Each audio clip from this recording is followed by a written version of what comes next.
Hello everyone, welcome back to Relax with Animal Facts. I am Steph Wolf, and today we are going to be learning about some of our furry, scaly, or slimy friends, or in the case of today's episode, on this exclusive Patreon episode, which if you're listening to on Spotify or iTunes or wherever you're listening, I'm going to be releasing a teaser for you just to see what it's all about. Today we are actually going to be covering things that are not going to be on the normal podcast, which are animals that have already gone extinct. And today is the very special dodo bird, an animal that a lot of people hold very dear to their hearts, and it's been used in culture a lot. So without any more delay, let's get right into the show. So I got my facts this time from thoughtcode.com, softschools.com, and facts.net. Facts.net is a very broad kind of website title, domain, but it seemed to have done the trick just fine. So the dodo bird is, I'll talk about my personal kind of experience with it.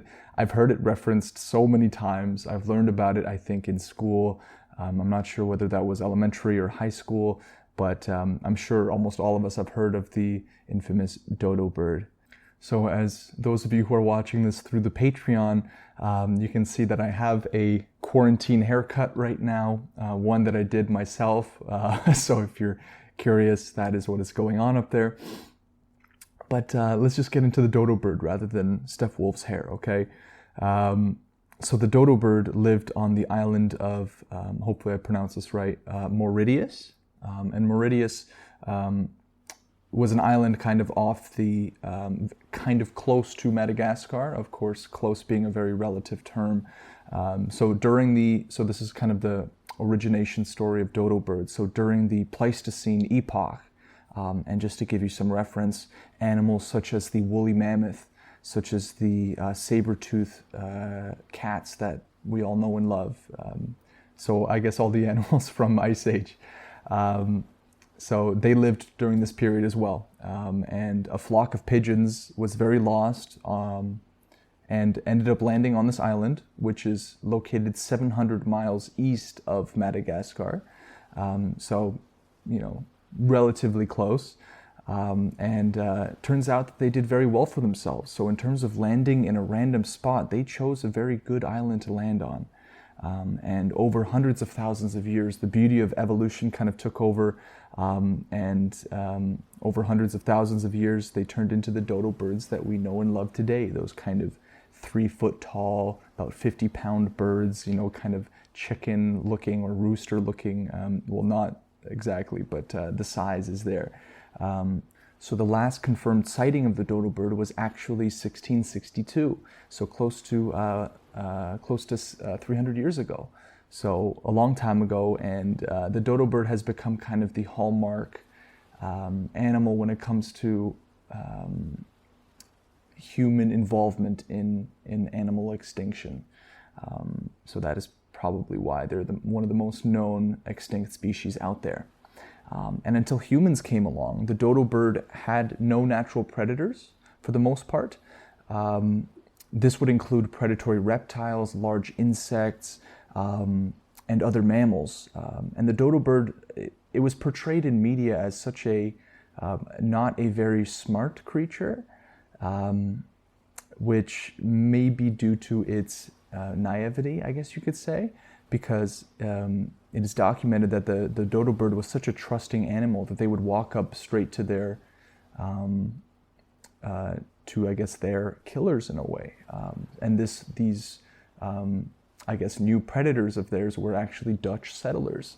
So they would walk straight up to these Dutch settlers who were armed, and of course they would end up getting eaten or fed to whatever, livestock or animals that they brought with them, these settlers. And the dodo bird is flightless for a reason. So as we've seen so many times before on this podcast, of course, unless you're new to the show, the beauty of evolution and natural selection and these kind of processes that happen in order to, better adapt a creature to its environment.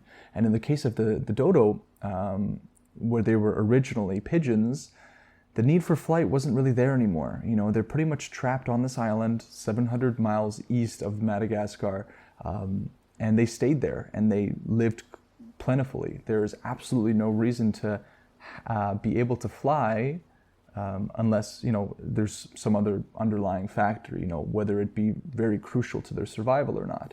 In this case, it seems as though the dodo was living pretty, I guess you could say.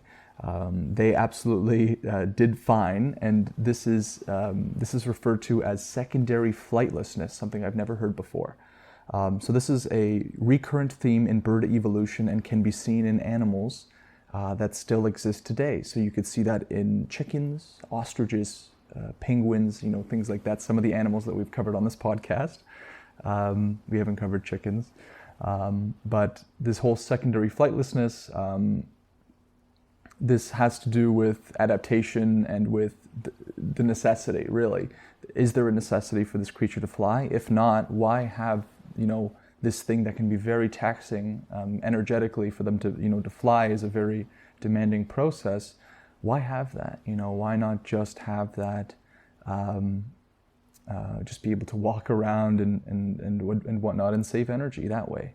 If you would like to hear the rest of this episode, you can go to patreon.com/RWAF podcast and listen to this episode along with new episodes every single week, exclusive video episodes that are not going to be released onto any other platform.